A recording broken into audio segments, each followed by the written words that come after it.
Good afternoon and welcome back to another episode of Just Another Autism podcast. I'm Eileen Lamb, and today I am joined by Chris Redding and his wife Serena. Chris Redding is an award-winning country singer, and he and his wife Serena have a son, Christian, who has autism. And apparently, Christian has found a love of music, and they've used that as a way to communicate and soothe him. And I'm really excited to learn more about their story.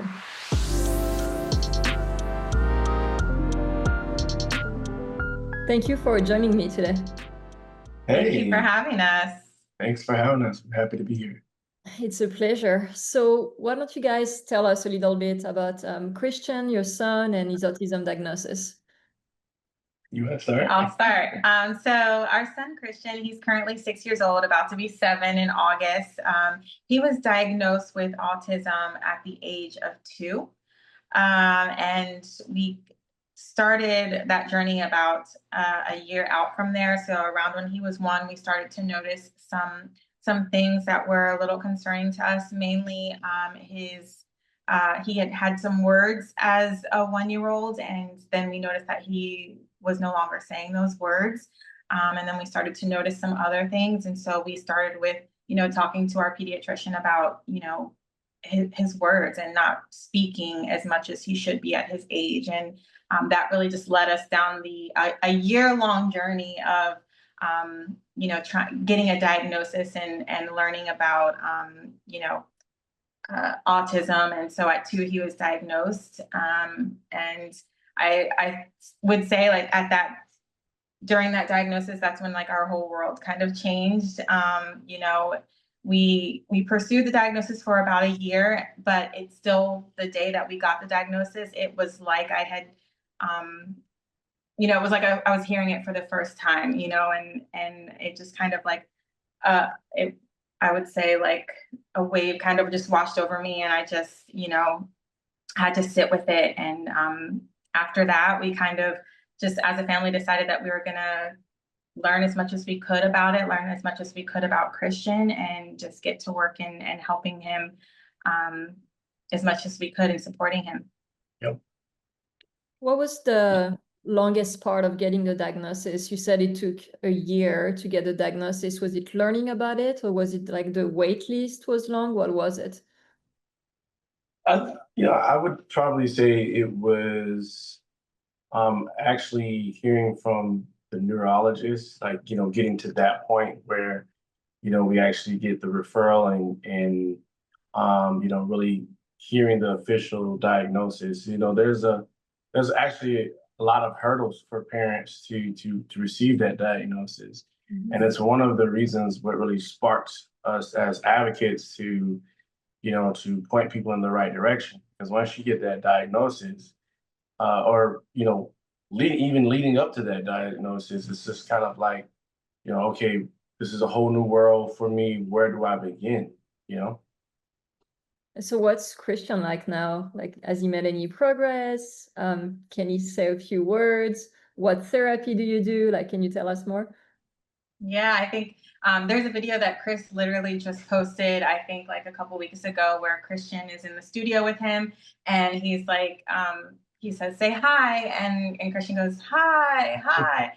And Oh. so he definitely is making a lot of progress, and he's, Chris will talk more about it. Especially, we use, different methods like music, and so Christian understands that when he sees a microphone, that sound goes into it. So he wouldn't normally just say hi, but if we put a microphone or an actual phone to him, he'll say hi. But we use all kinds of therapy. We use music therapy. We do ABA. We have speech, OT, anything that we feel may help. With some of the challenges and the hurdles that he has, we use it. Yeah, we just kind of lean into the things that he's interested in. My wife and I was kind of having a conversation earlier today, and we talked about a lot of times like Christian's response to things, like things that we want him to try, like, or eat, and sometimes he doesn't. He'll give a reaction like, "Hey, I'm not interested in this," and it's important as parents that we take the time and pay attention to those things because even though they can't use words, Christian, he doesn't use words frequently, but he shows it in his emotions. So as a dad, really locking in very early and paying attention to his patterns with his interest in music, just really sparked a whole new world for us because, I'm a musician and, obviously I love the fact that my son likes Mhm. music too. But, really tapping into the music as a form of communication, um, you know, putting him in the studio, playing sounds for different sound frequencies, and allowing him to just explore that through the vocal simi has been so just such a rewarding experience. I had a dream actually that he I gave him a microphone and he started speaking. So that's kind of Mhm. where the initial the initial spark happened was the dream, and from there it just kind of progressed into more.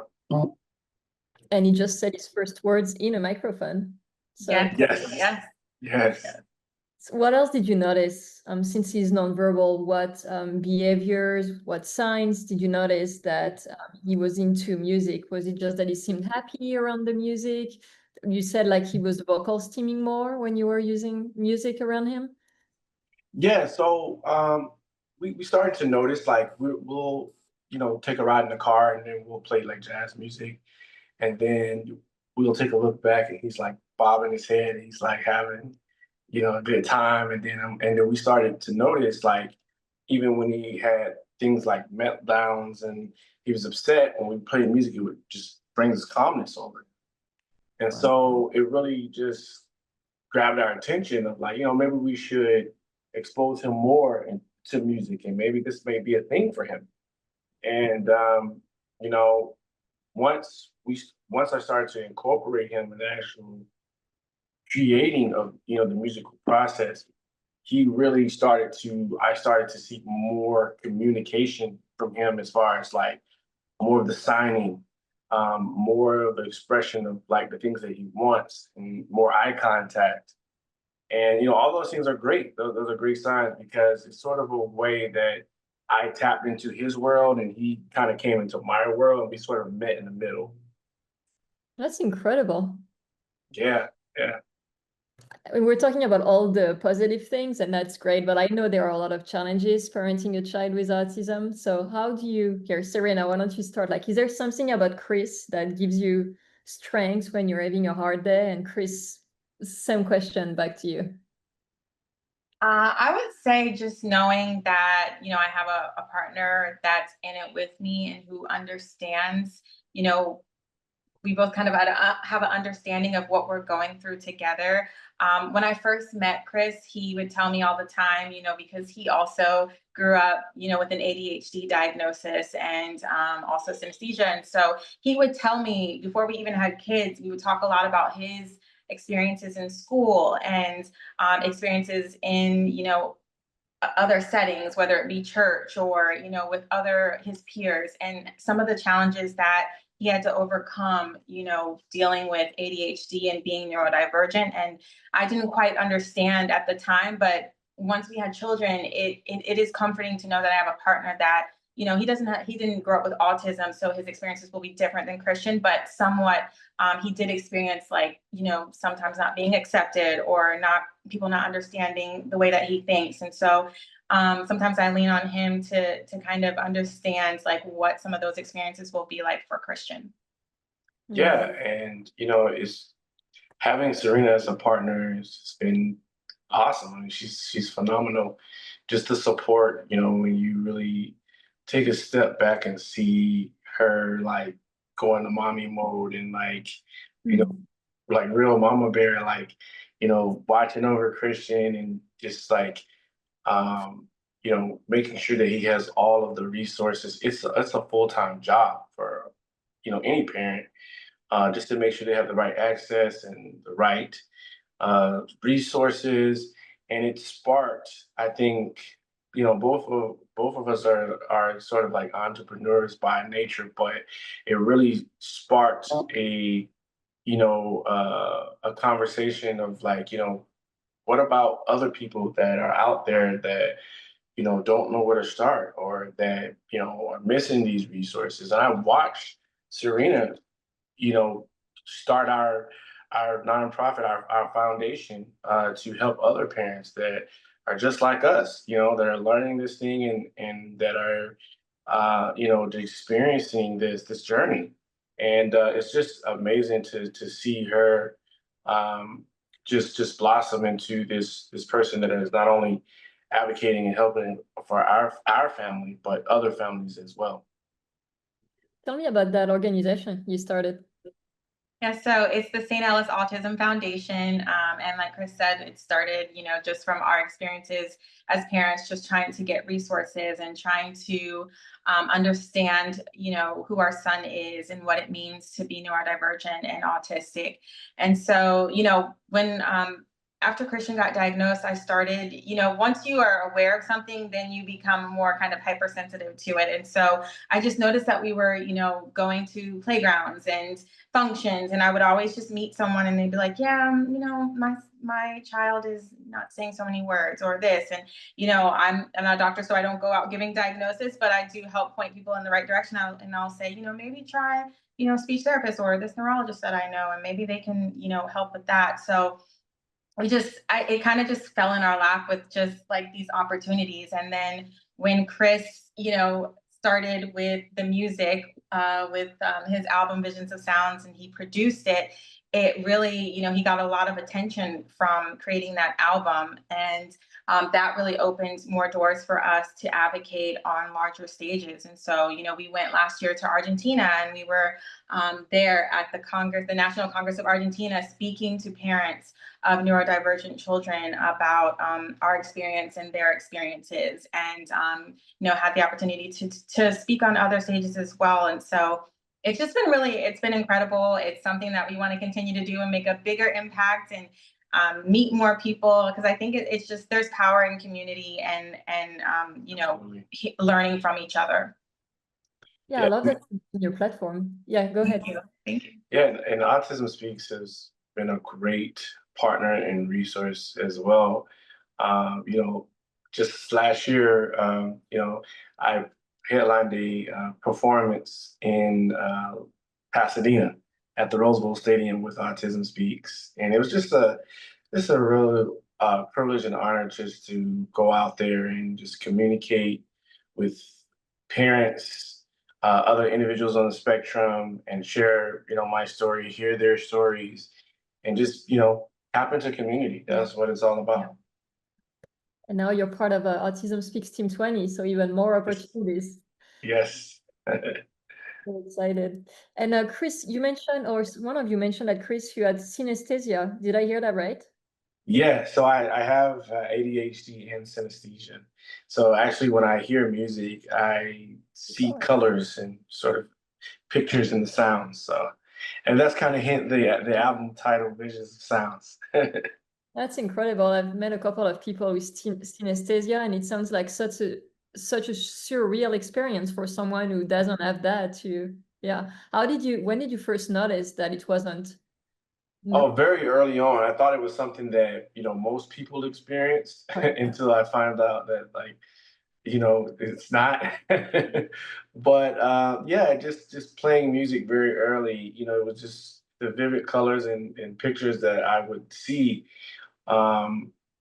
just helped me to tell a story, and, over time. And, it's a part of neurodivergence. And, with on our platform, and my musical platform, I celebrate neurodivergence. In some sense, it is a superpower. But at the same time, it's something where I think that a lot of understanding needs to happen. A lot of just learning about what neurodivergence is, and how we're all unique in our own special way. And so Christian has allowed us to see that and to see the world differently, and be advocates of that. So we're grateful for that experience. Have you ever experienced judgment from people who don't get it? Oh yeah, absolutely. Yeah. Definitely, not so much, overtly or directly to us, but you can definitely tell when, you're getting those stares or, Mhm. those extra looks. A lot of times people will come up to us with unsolicited advice. Yes. The people, what's your diet like? Or, did you vaccinate or did you this and did you that? And so that can be challenging sometimes as a parent. Yeah, people giving up a lot of advice that is, not verified by any doctor or physician. It's like all of a sudden everyone is like, a medical professional. But we just focus on the things that are, just important in our lives, which is love, acceptance, and advocating for Christian in every way that we know how to. And I think that is the most important thing, because you're not only building the confidence in your child and giving them the tools and the ability to go out in the world and be their authentic selves, but we're also building that up in ourselves. That is what fuels us to continue to and to go on and to pursue this passion. Do you guys have anything coming up in the next few months? A tour, maybe? Yes, actually. So I'm getting ready to release my new album. It's called The Colors in My Mind. Another neurodiversity sort of point of view. And I'm very excited about this album. It features a lot of Grammy award-winning artists on this project. And Visions of Sounds was more so from Christian's perspective and, seeing the world through his eyes. But this album is sort of through my perspective, what it's like being a neurodivergent adult and artist, and what it's like having synesthesia and being able to navigate in the world. So I'm very excited about this project, and I'm excited about what's to come with Team 20 and Autism Speaks. We're planning some things, so really excited about that, and yeah, also We're also, yeah, and on the foundation front, we're, really trying to work with local universities and lawmakers to try and create more funding and resources for families and individuals who are neurodivergent or, on the spectrum. And so that's really our focus right now on the foundation side. Amazing. Do you guys have support? Like when Chris is on tour, like are you alone with Christian or do you have a good support system? Oh, they come sometimes. Yeah, we try and do everything as a family. Yeah. We go on the road together, but we do have a really strong support system with our parents. My mom and Chris's mom and my dad, and they really try and help and learn as much as they can as well. And then Christian's therapy team, they are amazing. I was so blessed to find the right people for him, and so they also help us as well. Awesome. Well, I can't wait to see what's in store for you guys, and we'll be in touch for more Team 20 opportunities. Thank you again for joining me today. Thank you. Thank you. Thank you for having us.